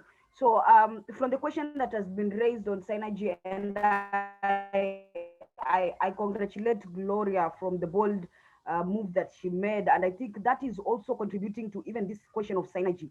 I think as young people, we need to get rid of fear. And when it's talking about getting rid of fear, it's not only even when coming into political spaces, but also in terms of coalitions. I think we've built this fear of coming together and building partnership as youth-led organization and as advocates together, that we cannot even sit down and come up with a proposal together because we have this fear. You fear Pwani Youth Network. You fear Safe Community. You fear Declares Group, that they will make you look invisible as an organization. I think we need to get rid of this fear so that we can be able to sit together and speak in one voice, as Gaetano said. As young people, if we are able to get rid of this fear, that you fear Jackie as an individual, you fear Kibindio, you fear Gaetano, every one of us has a strength. But if we're able to leverage on each other's strength, then we can create very powerful coalitions and networks that can be able to fight for funding, that we can be able to stand and say, no, we are not going to allow young people to be exploited in youth-led organization. We're not going to allow our young people maybe to be exploited in time, you see. But if we are going to continue with this fear syndrome that is going on in our own organizations, as organization and as individuals, this is why young people are divided, even politically. If we can be able, as Gaetano said, we can raise our own from the NGO world. We can raise a young person as an advocate to stand in the next general election. But the first fight is young person, because you're going to be used by the older politicians to stop that young person, or to step on that young person, or to get even her weaknesses or his weakness to step on that young person. But as young people, if you can be able to come together, if you can be able to come to, as we are doing it in this international youth weeks, in this international events that we have, you can see young people coming together to work. But when you say in a bigger picture to come together to work and form a coalition that can develop a proposal together, that will not work. We're going to have petty politics that is going to go on about this. Accept that it might be PYN is more powerful in terms of social media than I am, or I'm more good in resource mobilization more than PYN. That is just an example that I'm giving. So for me, I would say this is a challenge to all young people. Let's stop this fear that we have about each other, and let's find a way to work together so that we can be able to expand ourselves in terms of advocacy and even in terms of programming. Thank you so much. Thank you, Jacqueline. And maybe my parting shot to this conversation, if you allow me. As young people, I would say that we are our own enemies. And that's a fact. Why? Because we are the majority as in the country at the moment. But at the same time, we keep on coming to this conversation of, how do we do this? Yet we have the numbers to be able to push through majority of the asks, whether it's in form of policy ask, whether it's form of resources allocation that we want to see. And as they have put it clearly, young people, we need to come together. We need to engage meaningfully with the duty bearers, with our politicians. And I'll give a case example, a proposal that young people can be able to take forward. I mean, we keep the hashtag International Youth Week, and of course the hashtag Youth in a Plan KE. I want to appreciate all my panelists, those virtually, and of course the two who are here hybrid, and of course all the participants that have participated in this discussion. All right. I want to come to an end of this panel. And of course, my name is Masika Mwinyi. I was your moderator. I want to take it back to Sigo. And before Sigo, of course, we also have our MC who can take it back. Thank you so much. Thank you. Thank you. Let's appreciate them. We say thank you.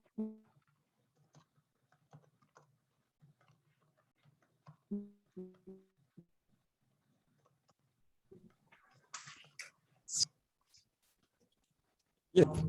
An educative session.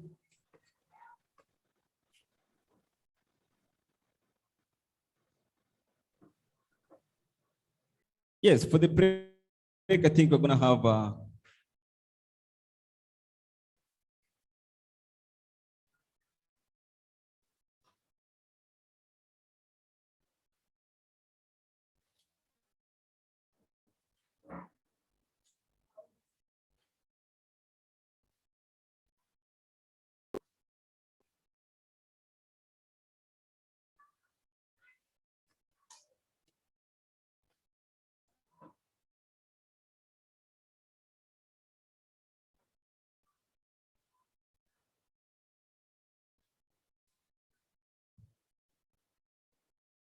well, thank you, the technical team.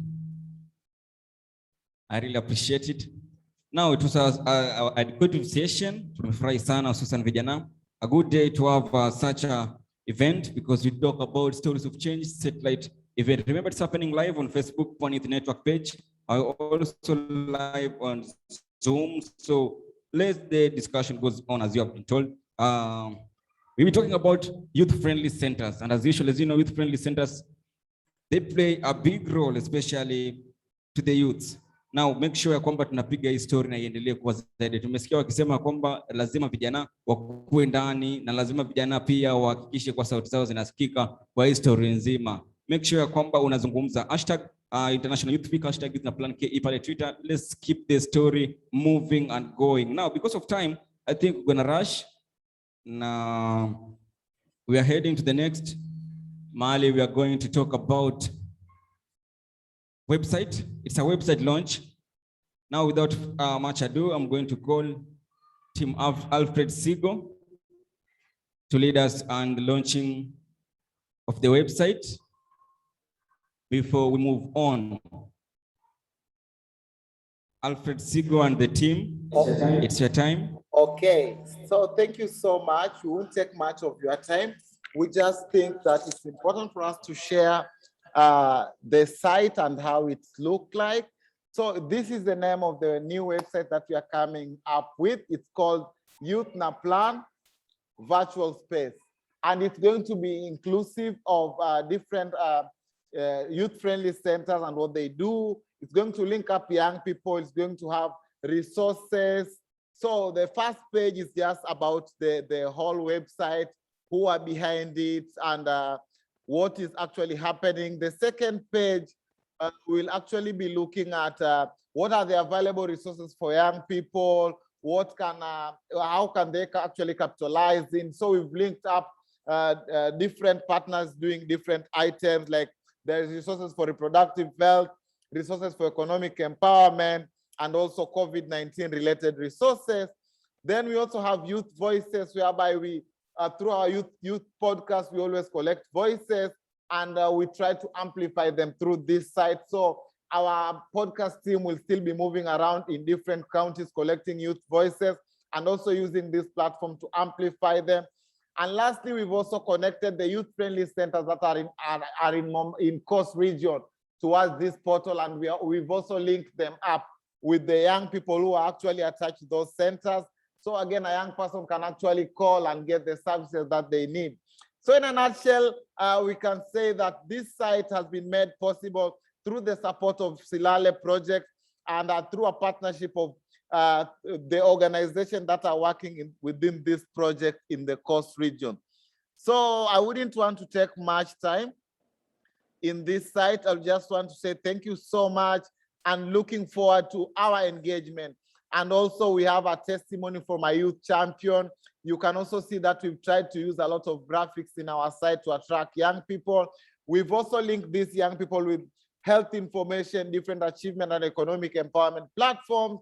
And lastly, why we work with young people, because we are focused-minded advocates, great impact and passionate. And then also, we also want to recognize the core team that has been behind this to make this a success. So we have me, Alfred Sigo, we have Sef Jira, and we have Ben Katana, all these from different organizations. That is Alfred Sigo from Pwani Youth, Sef Jira from Dream Achievers Youth Organization, and Ben from Safe Community. So we are so grateful and we are looking forward to engaging more with young people. And this portal is still a work in progress, and we are hoping to include more stories from the communities that we work in.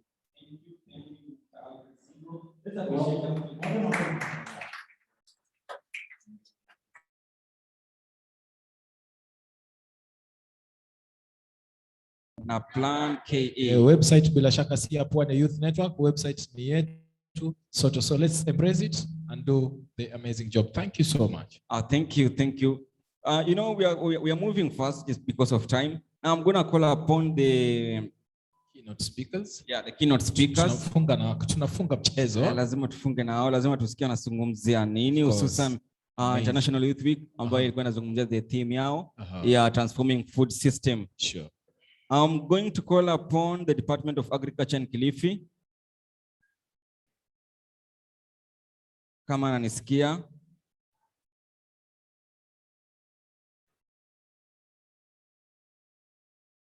Kumbuka bado conversation nazidi kuendelea pale mtandaoni wa Facebook. So kisha pale unapiga like, unapiga share, unapiga na comment pale. Unaweza chukua maneno mawili matatu kutokana na wale wazungumzaji. Wanazungumza pale alafu unapata kushare pale. So ladies and gentlemen, let's put our hands together for Mr. Kazungu from Kilifi County. Wapi makofi ya Kazungu?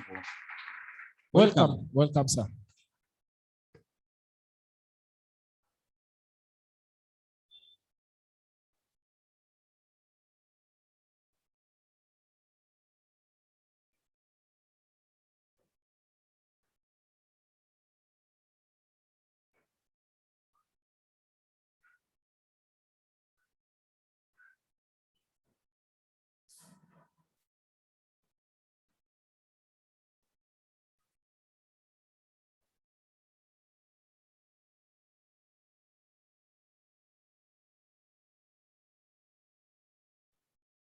Okay, kwa sababu ya technical issue zinazidi kutengenezewa pale. So ladies and gentlemen, without much further ado, we are going to take this opportunity to welcome one and only Mr. Mwangome. Wapi makofi yake tafadhali wakati anazungumza na vijana? Wapi makofi? Kutoka katika Department of Youth, Gender and Sports. Mr. Mwangome, take it away. Naam, karibu Mr. Mwangome. The floor is yours. Mwangome. Mwangome. Gome. The floor is yours.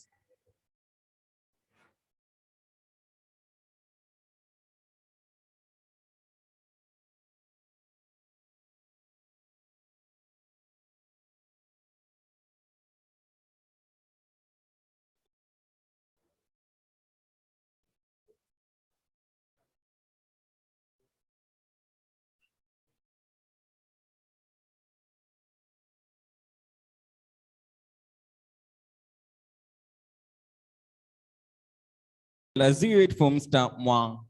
Ngome. Yes, from Kilifi County.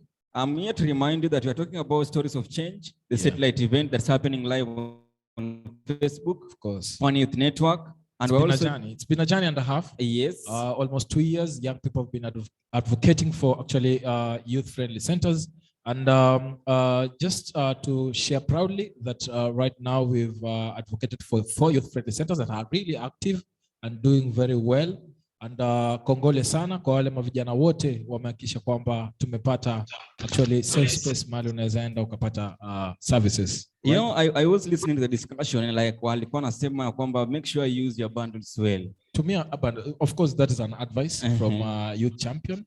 Yeah. Because our youths have been complaining about we don't have information. We don't have. Okay, so thank you so much, Mr. Kazungu. Kazungu son.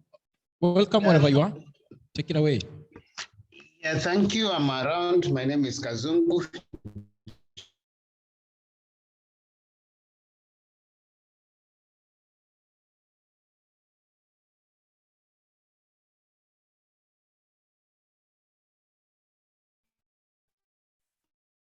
Could you kindly unmute your mic because we Hello, did you hear me? Yeah, we can.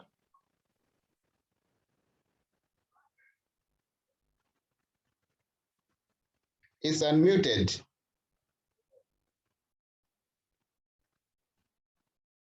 Just go ahead. Go ahead. Yeah.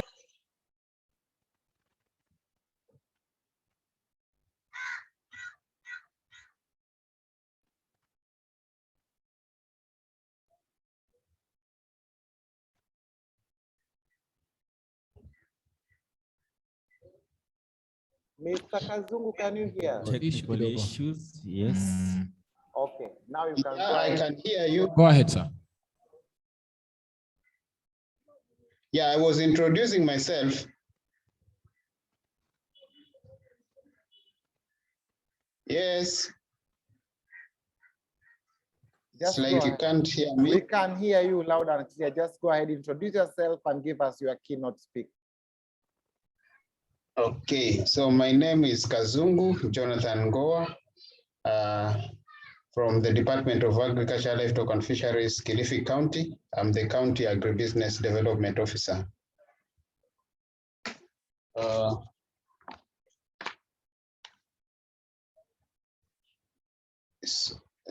So for me, my comments on the youth event and the theme of the day. Hello.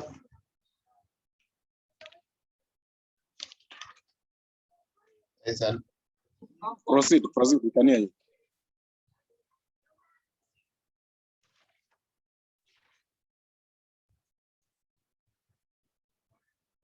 Hello, yes.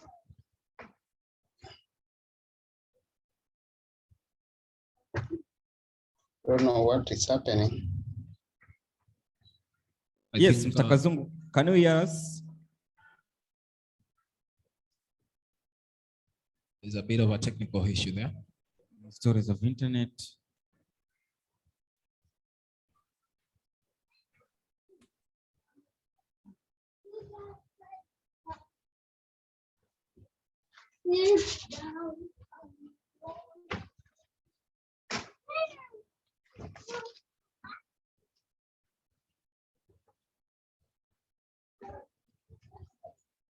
Yes, Mr. Kazungu, I'm saying we can hear you loud and clear. You can just proceed and give your keynote speaking.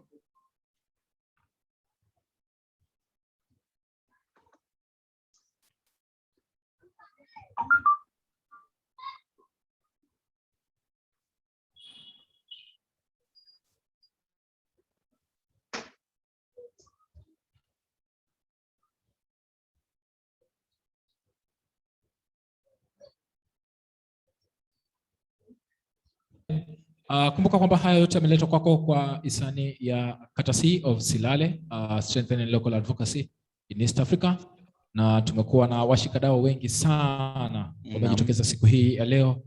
Thumbs up kwa wale wote wametujoin pale via Zoom, na kila mtu mwenye amehakikisha kwamba siku hii imekuwa ya fanaka, na kwa wale wazito wote wamehakikisha kwamba wamejoin na kusikiza actually views za vijana wenye wanafanya kazi moja kwa moja na Youth Friendly Center. Nasema shukrani sana kwa yule mwenye amepata fursa ya kukuja hapa physically, na ningependa kushukuru personally kwa wale watu wametoka mbali, especially pande za Kilifi. Asanteni sana kwa muda wenu. Thank you. Me too, I like to say thank you. Keep the conversation going, because stories za Youth Friendly Centers ni story ambayo haiwezi zungumziwa mara moja. We must talk about it. Now keep the conversation going, as you were told pale mtandaoni kote, #youth, International Youth Week, #youth na plan KE Twitter, and everything to be successfully. And kama tunamaliza, lakini nitakuwa sijafanya haki kama pia sijamtambua Mr. James kutoka pande za Global Opportunity Youth Network. Yeye ndio youth manager pale pande za Swahili Port. Pia ameweza kutuungana na sisi pia siku hii ya leo kuhakikisha kwamba pia nasikiza maoni ya vijana. Ni muhimu sana, na kabla nilikuwa sijaanza nilisema kwamba siku hii ni kama siku kuu ya vijana, so inafaa tusherekee sana, na ingefaa pia tuonyeshe uwezo wetu sisi kama vijana, na cha msingi ni kuwa tukuje pamoja, manake bila kuja pamoja hatutaweza, manake malengo yetu ni ya kesho, na tumeambiwa kwamba sisi si viongozi wa kesho, bali sisi ni viongozi wa saa hizi.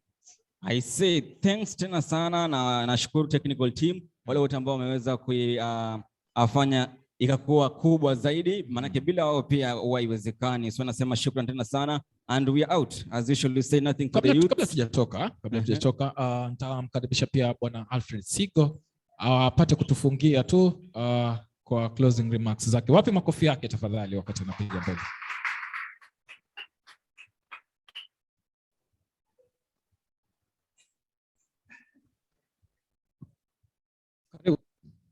Oh, thank you so much to those guys who have been able to join us via Zoom.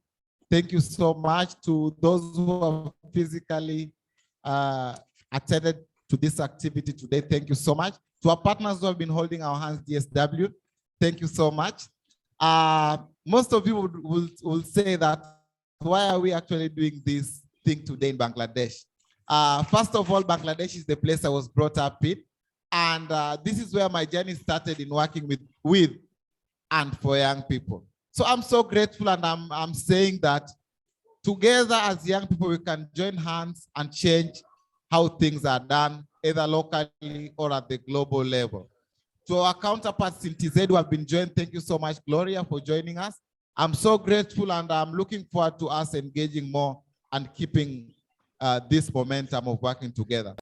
To our SLALE partners, Safe Community, Dream Achievers, Declares Youth, West Pokot Youth Buke, and lastly, SICOM, I would like to say thank you so much. Let's keep changing the dynamics of advocacy to advance the health of young people. Asanteni sana to all the Youth Friendly Center too. And from the bottom of my heart, I would like to say, alamsiki.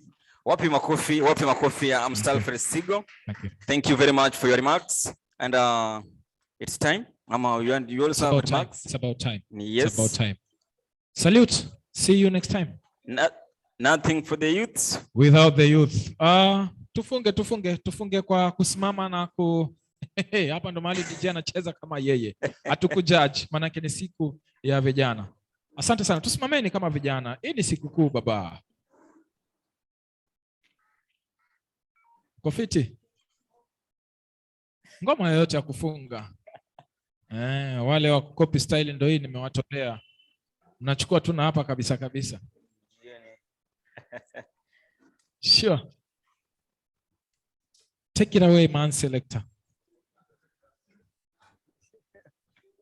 We are waiting for you.